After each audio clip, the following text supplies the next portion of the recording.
मी त्याच वेळेला खरं पक्ष सोडायला पाहिजे होता आणि सांगायला पाहिजे होतं की मी अशा माणसाबरोबर काम करणार नाही.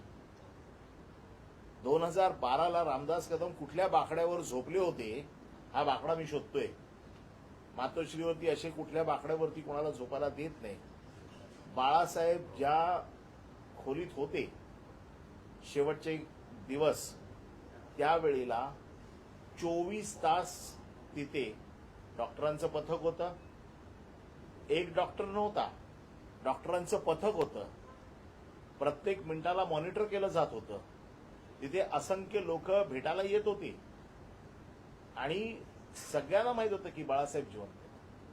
बाळासाहेबांची प्रकृती खूप खालावलेली होती, परंतु त्याचं आता राजकारण करायचं आणि सगळ्या गोष्टींना जे महाराष्ट्रामध्ये आता जे प्रश्न उभे राहिलेले आहेत याच्यापासून आमचं लक्ष बाजूला न्यायचं हा याच्यामधला कुटील डाव आहे. आणि रामदास कदम आज जे सांगतायत की नार्कोटेक्स करा, माझी नार्कोटेक्स करा, आमचं म्हणणं असं आहे की ही नार्कोटेक्स झालीच पाहिजे. या नार्कोटेक्समधनं सत्य काय ते बाहेर आलंच पाहिजे. जो रामदास कदम यांनी खोटे आरोप केलेले आहेत याच्यावरती मी स्वतः रामदास कदम यांच्यावरती अब्रू नुकसानीचा दावा दाखल करत आहे आणि ह्या अब्रू नुकसानीच्या दाव्यामधला जी रक्कम येईल ती रक्कम दुष्काळग्रस्त शेतकऱ्यांना पाठवायची असा निर्णय मी घेतलेला आहे. पण त्याचबरोबर ही नार्कोटेक्स होणं गरजेचं आहे. या नार्कोटेक्स बरोबर अजून एक नार्कोटेक्स होणं गरजेचं आहे. सन 2093 मध्ये रामदास कदम यांच्या बायकोने स्वतःला जाळून घेतलं. 1993 ला रामदास कदम यांच्या बायकोने स्वतःला जाळून घेतलं. ते जाळून घेतलं का तिला जाळलं का काय झालं हे देखील नार्कोटेक्समध्ये आलं पाहिजे. कोणाला बंगले बांधून दिले खेडमध्ये, त्या बंगल्यावरनं काय राजकारण झालं, काय गोंधळ झाला हे सगळं आलं पाहिजे. आणि जर नार्कोटेक्सला शक्य नसेल तर त्यांचा मुलगा हा आता योगेश कदम गृहराज्यमंत्री आहे. गृह खात्याची सूत्र त्याच्या हातात आहेत. आपल्या बापाने काय उद्योग केले आहेत 1993 ला याची देखील चौकशी झाली पाहिजे. या चौकशीची मागणी मी करतोय. कारण आपलं ठेवायचं झाकून आणि दुसऱ्याचं बघायचं वाकून ही जी पद्धत आहे या पद्धतीला आळा घालण्याची गरज आहे. माझी मागणी आहे मुख्यमंत्र्यांकडे, गृहमंत्री म्हणून किंवा गृहराज्यमंत्र्याकडे की 1993 ला गृहमंत्र्याच्या आईने स्वतःला जाळून घेतलं होतं, त्या जाळून घेतलेल्या प्रकरणाची देखील सविस्तर चौकशी झाली पाहिजे.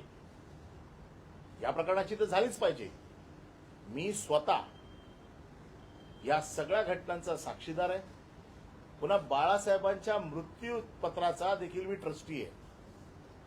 बाळासाहेबांचं मृत्यूपत्र एक्झिक्यूट करून घेण्याची जबाबदारी माझ्यावर होती. त्याच्यामुळे बाळासाहेबांचं मृत्यूपत्र मला माहिती आहे. हे जे काही आरोप करतायत की मृत्यूपत्र कसं बनवलं गेलं, मला विचारा ना. मी साक्षीदार आहे. मृत्यूपत्र मी बनवलेलं आहे, त्याच्यामुळे मला माहिती आहे. मृत्यूपत्रात काय आहे मला माहिती आहे. मृत्यूपत्रात ठसे लागतात का मला माहिती आहे. मृत्यूपत्रात आणखीन काय लागतं. आणि मेलेल्या माणसाचे ठसे घेतले जरी तरी त्याचा काही उपयोग होत नाही. त्यांचं ज्ञान कच्चं आहे. हे फक्त लोकांच्या मनात उद्धव साहेबांच्या बद्दल एक विष घालवायचं, उद्धव साहेबांच्या बद्दल मनामध्ये घृणा तयार करायची, उद्धव साहेबांच्या बद्दल असलेलं जे काही लोकांमध्ये असलेलं प्रेम हे कमी करायचं. मुंबई महानगरपालिका त्यांना माहिती आहे ते जिंकू शकत नाही आणि मग असा कोणाला तरी पुढे करायचं, रामदास कदमला पुढे करायचं, रामदास कदमने असं बोलायचं आणि मूळ विषयापासून लक्ष दुर्लक्षित करायचं. शिशुपालाचे 100 अपराध आता झालेले आहेत. या अधिवेशनामध्ये हे जे काही सगळे पुरावे आमच्याकडे आलेले आहेत, मागच्या अधिवेशनात मुख्यमंत्र्यांनी त्यांना वाचवलेलं आहे. आमचा मुख्यमंत्र्यांवरच आरोप आहे की असे शिशुपाल तुम्ही का वाचवताय, अशी तुमची काय मजबुरी आहे की ज्याच्यासाठी तुम्ही ह्या लोकांना वाचवताय. एवढे अपराध, डान्स बार चालवतायत, वाळू चोरतायत, दादागिरी करतायत, जमिनी लाटतायत. माझ्याकडे सगळी प्रकरणं आली आहेत. मागच्या अधिवेशनापासून तिथे लोक समोरून येऊन माहिती देत आहेत की यांनी कोणाकोणाच्या जमिनी ढापल्या आहेत, यांनी कोणाकोणाच्या जमिनी खाल्ल्या आहेत, कोणाकोणाला दादागिरी करून बेघर केलेलं आहे, त्यांच्या पुतण्याने आत्महत्या केली आहे. ही आत्महत्या का केली आहे याचा देखील शोध गृहराज्यमंत्री योगेश कदम यांनी घेतला पाहिजे. त्याचं देखील कारण बाहेर आलं पाहिजे. घरातली लोक आत्महत्या करतायत, कशासाठी करतायत, काय त्याचं कारण आहे, त्याच्या मुळाशी जा, त्याची चौकशी करा की हे काय घडलंय, की हे सगळे दारू पिऊन तिकडे जो काय धुमाकूळ चालू आहे खेडमध्ये, याची सगळी वाच्यता येणाऱ्या अधिवेशनात होईल. काय काय अजून प्रकार, मागच्या अधिवेशनात तर फक्त 2च प्रकरणं आली बाहेर. या अधिवेशनात पुराव्यासकट पुन्हा सगळी मी प्रकरणं देणार आहे. आणि यावेळेला मुख्यमंत्र्यांना आव्हान आहे की तुम्ही किती वेळा ह्यांना वाचवणार. असे हे सगळे तुमची बदनामी करतायत सरकारची. तुमचं सरकार यांच्यामुळे डागाळलं जात आहे. मुख्यमंत्र्यांनी तरी स्वतःची प्रतिमा स्वच्छ ठेवण्यासाठी अशा मंत्र्यांना हाकलून दिलं पाहिजे. आणि हे जे असे नासके आंबे आहेत मंत्रिमंडळातले ते काढले पाहिजे. आज गृहराज्यमंत्र्यांची ताकद तुम्ही दाखवताना, डान्स बारवरती जाऊन रेड करताना, स्वतःच्या घरात काय चाललंय त्याची चौकशी करा. 93 साली तुझ्या आईने का आत्महत्या करायचा प्रयत्न केला, स्वतःला का जाळून घ्यायचा प्रयत्न केला, याची चौकशी कर. आणि माझं आव्हान आहे, नार्को टेस्ट ही झालीच पाहिजे. या नार्को टेस्टमध्ये बाळासाहेबांचे ठसे कोणी घेतले, का घेतले, कशासाठी घेतले, याची देखील चौकशी झाली पाहिजे. पण त्याचबरोबर 1993 साली ज्योती रामदास कदम यांनी आत्महत्या का करायचा प्रयत्न केला, स्वतःला का जाळून घ्यायचा प्रयत्न केला, जाळलं. आजही तिकडे खेडमध्ये साक्षीदार आहेत घटनेचे. वेळ पडली तर त्यांना देखील मी समोर आणू शकतो. खूप साक्षीदार आहेत आजही जे समोरून सांगतात की त्या घटनेचे आम्ही साक्षीदार आहोत. आणि म्हणून आपलं ठेवायचं झाकून आणि दुसऱ्याच्या घरात बघायचं वाकून ही प्रवृत्ती बंद करा. कारण कसं आहे की शक्यतो कोणाच्या घरात जाणं हे आमच्या संस्कृतीला पटत नाही. परंतु बाळासाहेबांसारख्या दैवताच्या मृत्यूबद्दल तुम्ही शंका व्यक्त करताय. आज डॉक्टरांची पॅनल्स तिथे होती, सगळे मुंबईतले तज्ज्ञ डॉक्टर तिकडे हजर होते. मोठ्या मोठ्या डॉक्टरांच्या समोर या सगळ्या चाचण्या होतात. आणि मृत्यू जाहीर करण्याचा अधिकार हा डॉक्टरांचा असतो. डॉक्टर जोपर्यंत सांगत नाही तोपर्यंत मृत्यू जाहीर होत नाही. आणि म्हणून ज्यावेळेला डॉक्टरांनी सांगितलं त्याच्यानंतर ताबडतोब डॉक्टरांचं पॅनल आणि शिवसेनेचे नेते बाहेर गेले आणि त्यांनी सांगितलं की बाळासाहेबांचा मृत्यू झालेला आहे. हे खोटं सांगतायत. आणि म्हणून आम्ही अब्रू नुकसानीचा दावा आता दाखल करतोय. या अब्रू नुकसानीच्या दाव्यात कोण डॉक्टर आहेत हे डॉक्टर समोर आलेच पाहिजेत. या डॉक्टरांची कोणत्या डॉक्टरांनी, त्याची काय व्हॅलिडिटी आहे त्या डॉक्टरची, त्याला कुठला अधिकार आहे, खरोखर तो डॉक्टर आहे की नाही, या सगळ्या गोष्टींची तपासणी होईल. मी त्यांना कायदेशीर कोर्टात खेचत आहे. कायदेशीर उत्तरं त्यांच्याकडनं मागवणार आहे. त्याच्यामध्ये 100% त्यांना माफी मागावीच लागेल. माफी मागितली नाही तर कोर्टाच्या कारवाईला त्यांना सामोरं जावं लागेल. पण माझी आज मागणी आहे, मुख्यमंत्र्यांकडे मागणी आहे किंवा त्यांचा मुलगा जो गृहराज्यमंत्री आहे त्याच्याकडे मागणी आहे की ही नार्को टेस्ट कराच. पण या नार्को टेस्टमध्ये माझ्या स्वतःच्या आईला का जाळलं किंवा तिने स्वतः का जाळून घेतलं याची देखील नार्को टेस्ट झाली पाहिजे. त्याच्या बाबतीत देखील लोकांच्या मनात शंका आहेत, त्या शंका दूर झाल्या पाहिजे. या संदर्भात ते म्हणतात की मला जाहीर करावं लागलं की बाळासाहेबांचा मृत्यू झालेला आहे, त्यांचा दावा आहे. ते कोण आहे? ते नेते होते. ज्यावेळेला सगळे नेते गेले त्यावेळेला असं ठरलं बाळासाहेबांचा मृत्यू झालेला आहे हे जेव्हा डॉक्टरांनी सांगितलं त्यावेळेला शिवसेनेचे नेते, त्याच्यामध्ये सुभाष देसाई होते, त्याच्यामध्ये संजय राऊत होते, त्याच्यामध्ये रामदास कदम होते, त्याच्यामध्ये दिवाकर रावते होते, आम्ही सगळे होतो, मी देखील होतो त्याच्यामध्ये. आम्ही सगळे प्रेसच्या समोर गेलो. मातोश्रीच्या गेटवरती तमाम गर्दी होती. लोकांमध्ये ही गोष्ट कळावी याच्यासाठी डॉक्टरांचं पथक आणि शिवसेनेचे नेते हे सगळे गेले आणि सगळ्यांनी मिळून तिकडे सांगितलं. हे कोण सांगणार आहे? हे शिवसेनेचे नेते होते म्हणून या सगळ्या नेत्यांबरोबर ते गेले सांगायला. त्यामुळे हा जो काही आरोप केलेला आहे या आरोपाची पुष्टी किंवा या आरोपाचा उघड झालाच पाहिजे. याच्या बाबतीमधलं सत्य बाहेरच आलं पाहिजे. किती कोटींचा दावा नार्कोटेस्टचा तयार आहे का? म्हणजे त्यांनी उद्धव ठाकरेंची आणि त्यांची स्वतःची नार्कोटेस्ट करा असं म्हटलेलं आहे. आमची पुन्हा सांगतोय, मी शिवसेनेची अधिकृत भूमिका सांगतोय, दोघांचीही नार्को टेस्ट करा, पण त्याच नार्को टेस्टमध्ये माझा आता आक्षेप असा आहे, जसं रामदास कदमने सांगितलं तर नार्को टेस्ट करा. मग मी आता शिवसेनेचा आमदार म्हणून सांगतोय की 1993 साली ज्योती रामदास कदम यांनी स्वतःला जाळून घेण्याचा प्रयत्न केला का त्यांना जाळण्याचा प्रयत्न केला याची देखील नार्को टेस्टची मागणी मी करतोय. मुख्यमंत्र्यांनी ह्या सगळ्या नार्को टेस्ट मान्य कराव्यात. नाही, परब साहेब, रामदास कदमजी म्हणाले की 2 दिवस पार्थिव मातोश्रीत होतं आणि दुसरा हाताचे ठसे घेतले गेले. तर हे नेमकं काय प्रकरण आहे? असं काही घडलं आहे का? 100% खोट आहे. मला एक गोष्ट सांगा की बाळासाहेबांना भेटायला असंख्य गर्दी होती. बाळासाहेबांना भेटायला असंख्य लोकांची गर्दी होती. तुम्ही सगळे प्रेसवाले आहात. कुठलीही बॉडी 2 दिवस अशी ठेवता येते का? कुठलाही मृतदेह 2 दिवस शवपेटीशिवाय ठेवता येऊ शकतो का? रामदास कदमचं अक्कल गुडघ्यात आहे. त्याला जे काही कोणी सांगितलंय ना त्याने हे तरी विचार करायला पाहिजे होता किंवा रामदास कदम यांनी बोलताना विचार करायला पाहिजे होता, कुठलाही मृतदेह 2 दिवस शवागाराशिवाय किंवा शवपेटीशिवाय ठेवता येतो का? कुठलीही इंजेक्शन दिली, काही जरी केलं, आणि कुठल्या मुंबईतल्या डॉक्टरची अशी हिंमत आहे, तिथे तज्ज्ञ डॉक्टरांचं पथक होतं.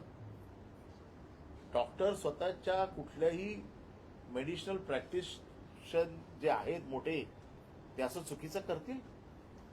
ते अशी बॉडी ठेवू शकतात 2 दिवस? आणि त्यामुळे हे खोटे आरोप आहेत.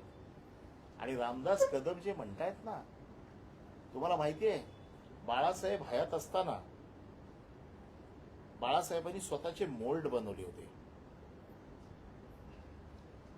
आपल्याला माहिती आहेत हे मोल्ड.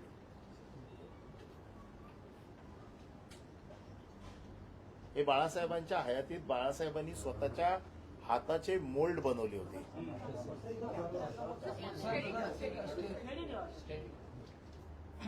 आणि हे मोल्ड कुठे ठेवले ते माहित आहेत का?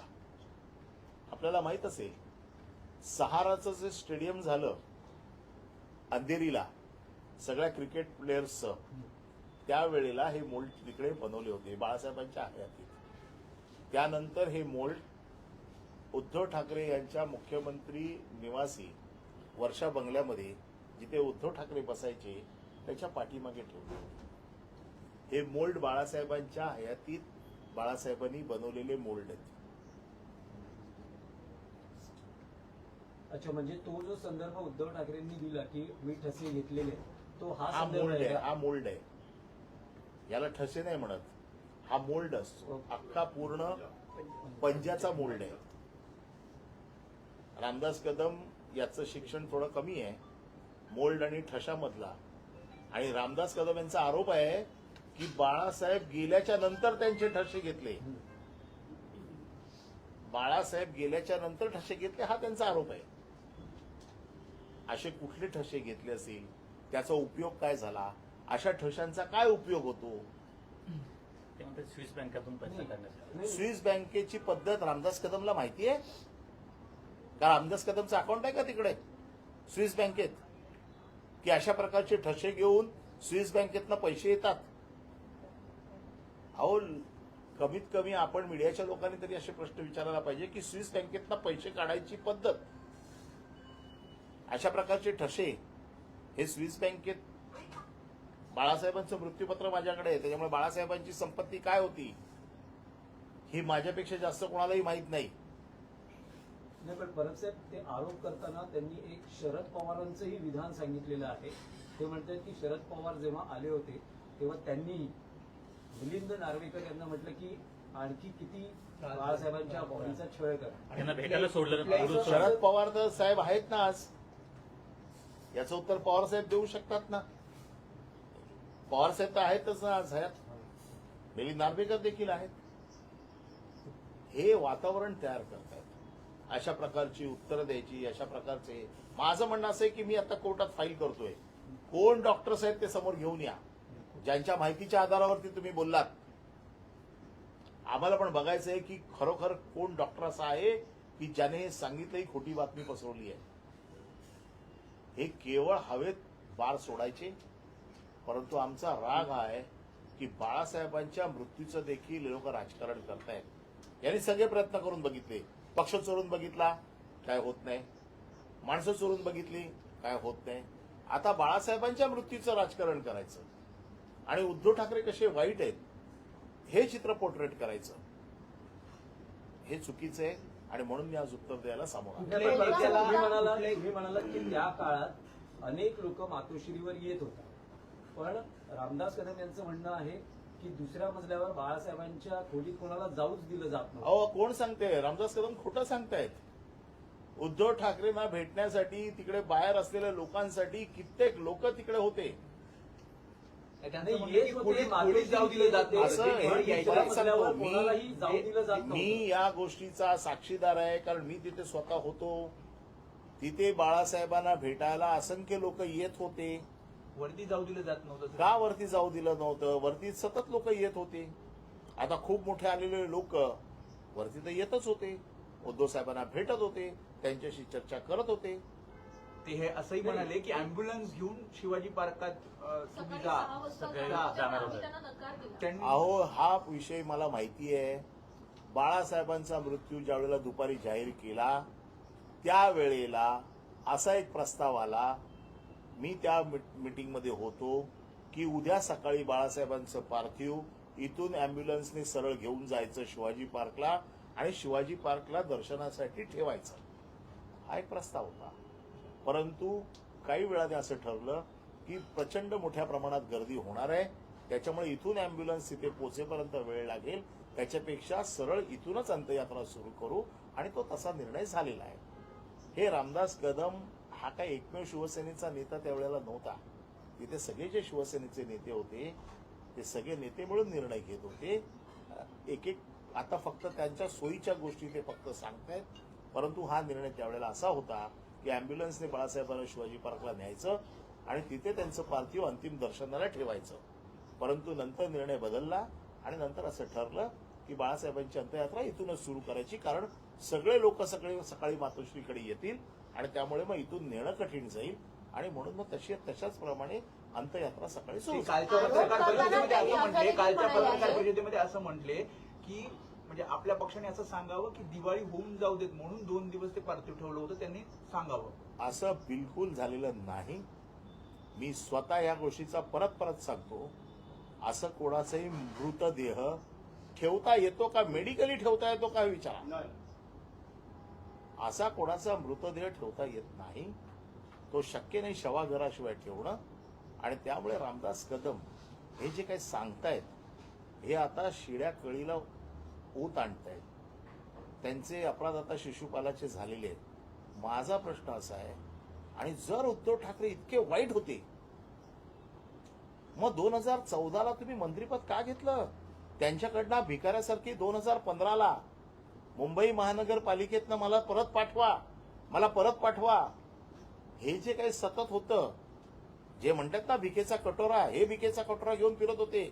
यांच्या निवडणुकीची सूत्र माझ्याकडे होती. माझी आई ज्या दिवशी वारली त्या दिवशी 15 डिसेंबरला मी यांच्या निवडणुकीची सूत्र घेतली. यांच्या निवडणुकीसाठी अहोरात्र कष्ट मी घेतलेले आहेत. आणि मग त्यावेळेला मी बघितलेलं ना उद्धव ठाकरेंच्या मागे कसे फिरत होते ते. आज केवळ त्यांच्या मनासारखं झालं नाही, त्यांना मंत्रिपद मिळालं नाही म्हणून उद्धव ठाकरे वाईट, ही जी काही भूमिका आहे. आणि मनासारखं होत नाही तर पक्ष वाईट. आणि आता हा विषय इतक्या वर्षानंतर इतके दसरे झाले, आतापर्यंत हा विषय कधीच आला नाही. नेमका मुंबई महानगरपालिका आता येते, स्थानिक स्वराज्य संस्थांच्या निवडणुका येत आहेत, अशा वेळेला नेमका विषय का, हे आता लोकांचं लक्ष विचलित करायचं अतिवृष्टी चालू आहे, मदत मिळत नाही शेतकऱ्यांना, शेतकरी हवाल दिलाय. अशा वेळेला शेतकऱ्यांच्या या सगळ्या प्रश्नांपासून लक्ष बघा, सध्या 2 दिवस हेच चाललंय. आणि अशा प्रकारचे विषय बाहेर काढून लोकांचं लक्ष विचलित करायचा डाव आहे. किती कोटींचा दावा योगेश कदम परत सर, किती कोटींचा दावा तुम्ही रामदास कदम यांच्यावरती करणार आहे? तुम्ही तो पहिला प्रश्न. किती कोटींचा दावा? नाही, त्याची तर तशी मार्केटमध्ये काहीच व्हॅल्यू नाहीये. जो भाडं खाऊन पैसे कमवतो त्याच्यावरती कोटीचा दावा करण्याची त्याची लायकी नाहीये. अवे भाड्याचे पैसे आहेत त्याच्याकडे. उद्या दलालीचे पैसे ज्या माणसाकडे आहेत ते शेतकरी पण घेणार नाहीत. परंतु जी काय कोर्ट शिक्षा सुनवेल आणि कोर्ट त्याचं मूल्यमापन करेल, आम्ही कोर्टावर सोडून देऊ. कारण आमच्या लेखी त्यांची किंमत शून्य आहे. कारण जे दलालीचे पैसे खातात अशा लोकांकडनं आम्ही तरी पैशाची अपेक्षा करत नाही. पण कोर्टाने जो काय दंड लावेल त्याला, त्या दंडाचे पैसे शेतकऱ्यांना जाऊ देत. आम्ही त्याची किंमत सांगणार नाही, कारण आमच्या लेखी त्याची किंमत शून्य आहे.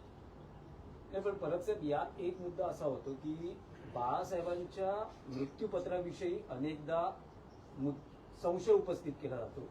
यापूर्वी खुद्द उद्धव ठाकरेंचे मोठे बंधू जयदेव यांनी या मृत्यूपत्राला कोर्टात चॅलेंज केलं होतं. त्या प्रकरणात मग नंतर काय सेटलमेंट झालं, कारण काय पुढे ते प्रकरण गेलंच नाही. काही वेळा सुनावणी झाली आणि नंतर त्यातल्या सगळ्या बातम्या निघून गेल्या.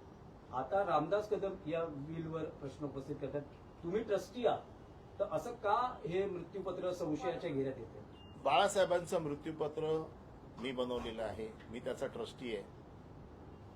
माझं आव्हान आहे, जयदेव ठाकरे यांनी कोर्टात त्याला आव्हान दिलं. त्या आव्हानामध्ये जवळजवळ 5-6 वर्ष त्यांनी केस चालवली. जेव्हा त्यांच्या लक्षात आलं की ह्याच्यात काहीच होत नाहीये, त्यावेळेला त्यांनी आपला दावा मागे घेतला. आजही रामदास कदम यांना शंका आहे ना, त्यांनी कोर्टात जावं. माझं आव्हान आहे, मृत्यूपत्राबद्दल कोणाला शंका असेल तर त्याला कोर्ट आहे, कोर्टातनं न्याय मिळू शकतो, दाद मागू शकतो. आणि आजही माझं आव्हान आहे ना, ज्याला कोणाला मृत्यूपत्राबद्दल शंका आहे त्यांनी कोर्टात जाऊन विचारावं. कोर्टाने हे मान्य केलेलं आहे, कोर्टात या सगळ्या प्रोसिडिंग मध्ये आलेलं आहे. आणि बाळासाहेब होते ते, बाळासाहेबांनी कुठली गोष्ट इतकी सोपी ठेवली नव्हती. त्यांना प्रत्येक गोष्ट बरोबर माहित होतं. त्यांनी जे मृत्यूपत्र बनवलं ते इतक्या तज्ज्ञ लोकांशी चर्चा करून, त्याच्यातली बरोबर माहिती घेऊन, त्याच्यातल्या कायदेशीर बाबींचा अभ्यास करून त्यांनी त्यांचं मृत्यूपत्र बनवलं होतं. त्यामुळे मला ह्या सगळ्या गोष्टी माहिती आहेत आणि म्हणून मी आज तुमच्या समोर आलेलो आहे. खरं म्हणजे या गोष्टीचं बाळासाहेबांसारख्या दैवताच्या मृत्यूबद्दल शंका उपस्थित करून खरं आम्हाला त्याची उत्तर द्यायची गरज नव्हती. परंतु अशा नीच माणसाला कोर्टात खेचून कोर्टाच्या समोर उघडं नागडं पाडण्याची जबाबदारी माझी आहे. आणि त्याचा जो काही पुत्र जे काही दिवे लावतोय त्याने आपल्या बापाच्या 1993च्या कृत्याची देखील चौकशी करावी अशी मागणी आज तुमच्या माध्यमातून मी करतोय. जर रामदास कदम नार्कोटेक्सची मागणी करत असतील तर मी देखील नार्कोटेक्सची मागणी करतोय. दोन्ही घटनांची, बाळासाहेबांचे जी काही ठसे घेतलेले आहेत त्याची देखील नार्कोटेक्स करा. आणि त्याचबरोबर 1993ला ज्योती रामदास कदम यांनी जे काही आत्महत्येचा प्रयत्न केला, जाळून घेतलं का जाळलं याची देखील चौकशी करा. गृहराज्यमंत्री योगेश कदम, तुम्ही या राज्याचे गृहराज्यमंत्री आहात, तुम्हाला अधिकार आहे, तुम्ही देखील चौकशीचे आदेश देऊ शकता. बोलता बोलता ते बोलले की योगेश कदम माझ्या मुलाच्या मागे तुम्ही लागलात, माझ्या मुलाचं मंत्रीपद जाण्याची वाट तुम्ही बघात, हे ते बोलता बोलता बोलून गेले. तुम्ही वारंवार त्यांच्या अहो, अशी विरोधात आरोप करता. पोरींना नाचवून जो मंत्री पैसे खातोय त्याला नैतिक अधिकार आहे का मंत्रिपदावर राहण्याचा? सोडा, मुख्यमंत्री त्याला वाचवतातच आहेत, परंतु दलालीचे पैसे जे लोक खात आहेत आणि जे लोकांना सल्ले देत आहेत, ज्या राज्याचा गृहराज्यमंत्री स्वतःच्या आईच्या नावाने डान्स असायला पाहिजे, नैतिक लाजेने तरी कमीत कमी राजीनामा द्यायला पाहिजे होता, आणि ज्या बारवरती वारंवार रेड होते तरी देखील हे लोक सुधरत नाहीत, म्हणजे यांना भाडगिरीचे पैसे खायची सवय लागली आहे.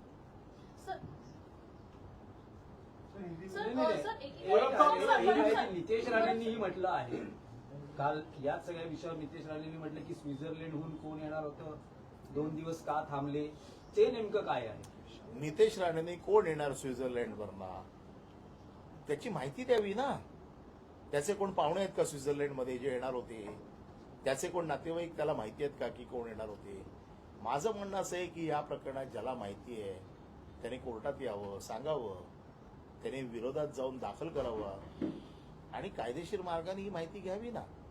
केवळ आरोपाचे बाण सोडायचे आणि लोकांचं लक्ष विचलित करायचं असं करण्यापेक्षा तुम्ही ॲफिडेव्हिटवरती लिहून द्या, कोर्टात जा आणि सांगा की ही माणसं येणार होती, यांची ही तिकीट आहेत, हे या बँकेशी संबंधित आहेत, काय असेल ते तुमच्याकडे माहिती तुम्ही द्या ना.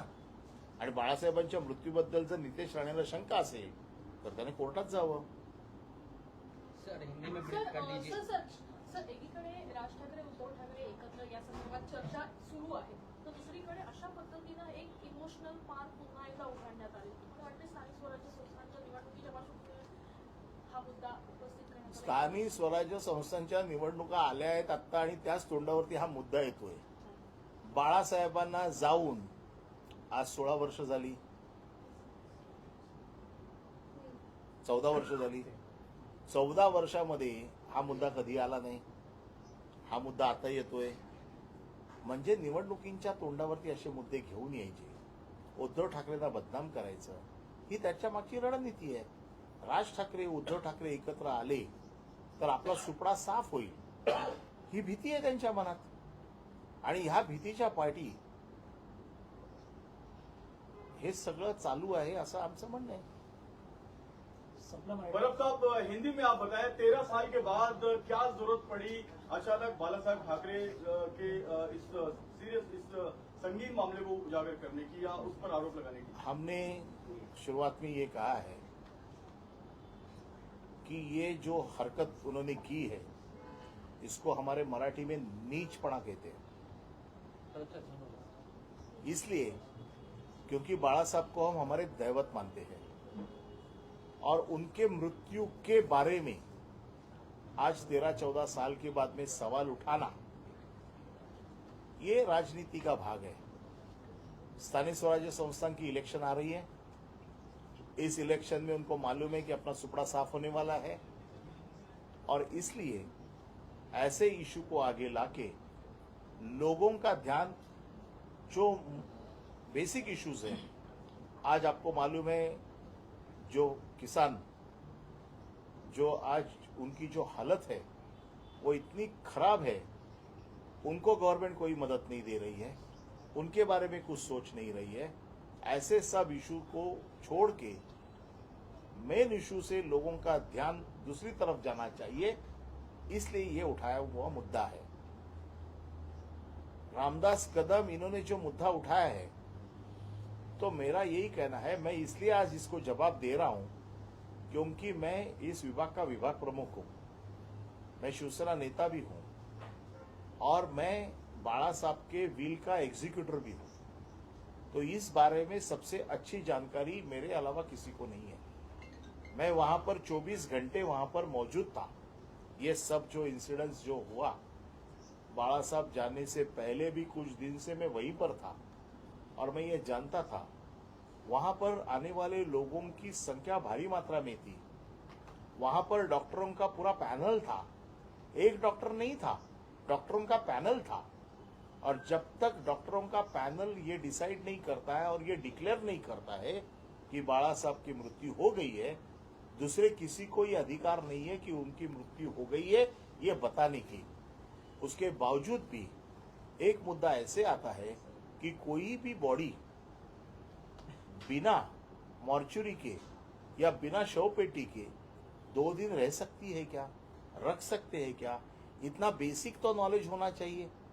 तो ये बेसिक नॉलेज भी नहीं है, लेकिन जानबूझ के ये सब कहा जा रहा है. आज रामदास कदम ने कहा है कि मेरी नार्को टेस्ट करो. हम भी चाहते हैं कि इसकी नार्को टेस्ट होनी चाहिए. बाला साहब के मृत्यु के बारे में अगर कोई शंका ले रहा है तो कि महाराष्ट्र के मन में कोई शंका नहीं होनी चाहिए, ये नार्को टेस्ट होनी ही चाहिए. लेकिन मेरी शिवसेना की तरफ से आज और एक नार्को टेस्ट की मांग है. 1993 में ज्योति रामदास कदम इन्होंने खुद को जलाने की कोशिश की थी, आत्महत्या करने की कोशिश की थी। यह आत्महत्या थी या उनको जलाया गया? खेड़ में किस किस के बंगले बन गए, कौन से झगड़े में ये सब हुआ, और इसको जलाया या जला के लिया, इसकी भी नार्को टेस्ट होनी चाहिए। अगर वो नार्को टेस्ट नहीं होती है तो मेरी दूसरी मांग है कि ज्योति रामदास कदम के बेटे योगेश रामदास कदम ये महाराष्ट्र राज्य के गृह राज्य मंत्री है। आज पुलिस उनके हाथ में है। आज पुलिस को आदेश देके इस घटना की भी चौकसी होनी चाहिए। अगर बाळा साहब के मृत्यु की चौकसी की मांग होती है तो मुझे लगता है कि इस घटना की भी चौकसी की मांग होनी चाहिए। उनके भाई के लड़के ने एक आत्महत्या की है, उसकी भी मांग होनी चाहिए कि ये आत्महत्या की हुई है। ऐसी जो उनके घर में जो आत्महत्या करने की कोशिश हुई है या हुई है, इसकी भी नार्को टेस्ट होनी चाहिए। आज रामदास कदम के बेटे के जो कुछ भी है अपराध, मुख्यमंत्री उसको बचा रहे हैं। मुख्यमंत्री क्यों बचा रहे हैं मुझे मालूम नहीं।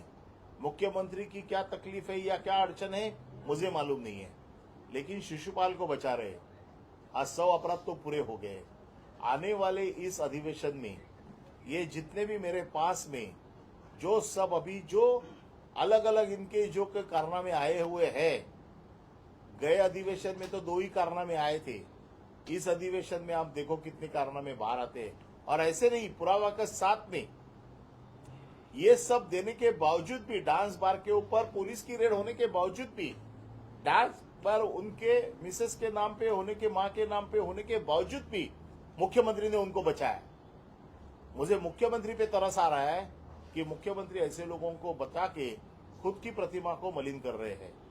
और मेरा ये कहना है कि जो रामदास कदम ने मांग की है वो मांग को लेते हुए उसी मांग को मैं आगे बढ़ाता हूं, और जो गलत है उसके बारे में मैं रामदास कदम के ऊपर डिफर्मेशन का केस डाल रहा हूं। डिफर्मेशन में उन्होंने माफी मांगनी चाहिए, और डिफर्मेशन में कोर्ट उनको जो सजा देगी वो जो पैसे आएंगे, क्योंकि मेरे हिसाब से उनकी वैल्यू 0 है और हम वो पैसा लेना नहीं चाहते हैं जो डांस बार से आए हुए हैं।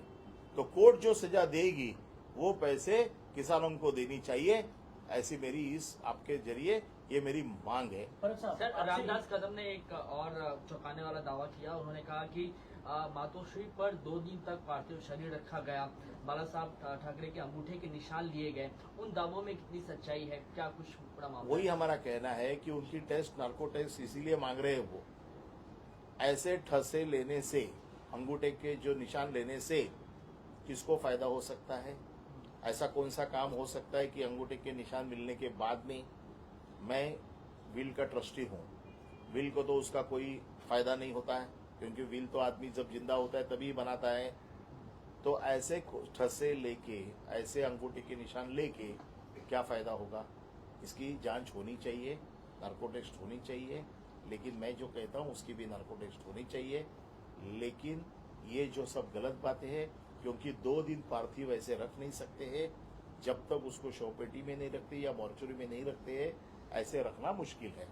तो रामदास कदम के ये जो दावे हैं वो सब गलत है।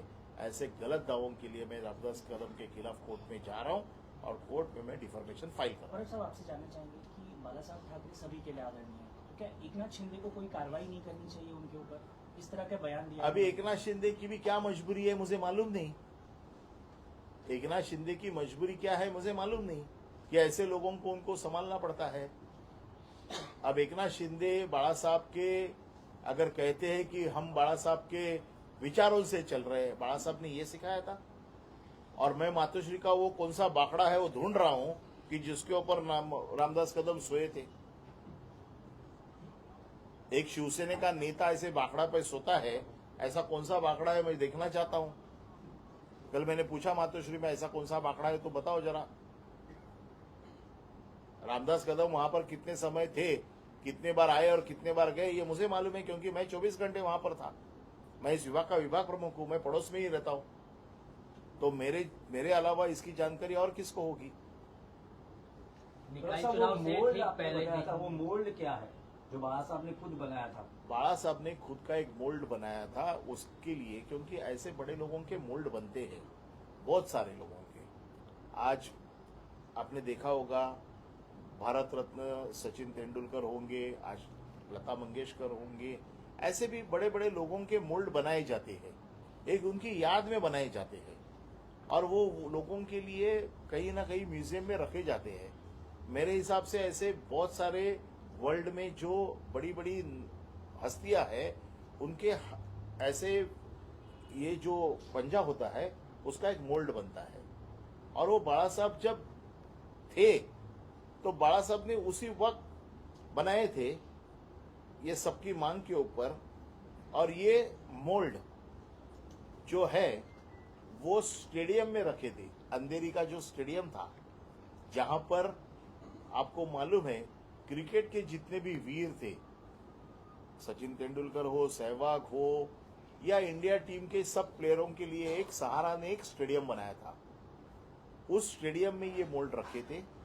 उसके बाद में ये मोल्ड उद्धव जी जब मुख्यमंत्री बने तब उद्धव जी के केबिन में थे। अब मुझे मालूम नहीं उनको मोल्ड में और निशान में उनको क्या फर्क समझ में आता है। निकाय चुनाव से ठीक पहले 2012 से 2025 का 14 साल का लंबा समय बीत गया। एक मुद्दा ये जो है लाया गया है, पॉलिटिकली मोटिवेटेड है, जो इंटेंशन क्या लग रही है? देखो, उद्धव ठाकरे के बारे में इतनी बुराई करते थे। 2012 में बाला साहब के बारे में उद्धव ठाकरे ने ऐसा किया, ऐसा उनका आरोप है। 2014 में उद्धव ठाकरे ने मंत्री पद दिया इनको। अगर उद्धव ठाकरे इतने बुरे थे, उनसे हाथों से दिया हुआ मंत्री पद क्यों लिया? 2015 में मुंबई महानगर पालिका से मुझे फिर से आमदार बनाओ, इसलिए भीख का कटोरा लेके घूमते हुए रामदास कदम को मैंने देखा हुआ है। 2019 में अभी मुझे कुछ नहीं चाहिए, मेरे बेटे को आमदार बनाओ, ये कहते हुए भी मैंने देखा है। तब उद्धव ठाकरे बहुत अच्छे थे। उद्धव ठाकरे के बारे के जो बयान उस वक्त के हैं आज भी है। तो 2014 में उद्धव ठाकरे बहुत अच्छे थे, 2019 तक उद्धव ठाकरे बहुत अच्छे थे, 2022 के पहले उद्धव ठाकरे बहुत अच्छे थे और 2012 में उद्धव ठाकरे खराब थे। कम से कम थोड़ा सोचना चाहिए कि हम क्या बोल रहे हैं, हमारे बोलने के क्या नतीजे निकलेंगे। लेकिन जिसकी घुटने में अक्ल है उसके बारे में ज्यादा नहीं कहा तो ज्यादा बेटर है। सर, क्या पार्टी को कार्रवाई करनी चाहिए उनकी? क्या पार्टी से निकाला जाना चाहिए? उनकी पार्टी से मैं कोई कार्रवाई की अपेक्षा करता नहीं हूं, क्योंकि सभी ऐसी तरह के लोग वहां पर जमा हुए हैं। वो गैंग ऑफ वसेपुर हो गई है। नितेश राणे का भी एक वाकया इन चर्चा में है, स्विट्जरलैंड की कहानी बता रहे हैं सर, वो मामला क्या जरा बताएं। नहीं, मुझे मामला मालूम नहीं। नितेश राणे वो को अगर इस राणे मालूम को बयान है दिया है कि वो तो नितेश राणे को जो चीज मालूम है उसने आके कहना चाहिए। उसने बाला साहब के ऊपर एक पिटीशन फाइल करना चाहिए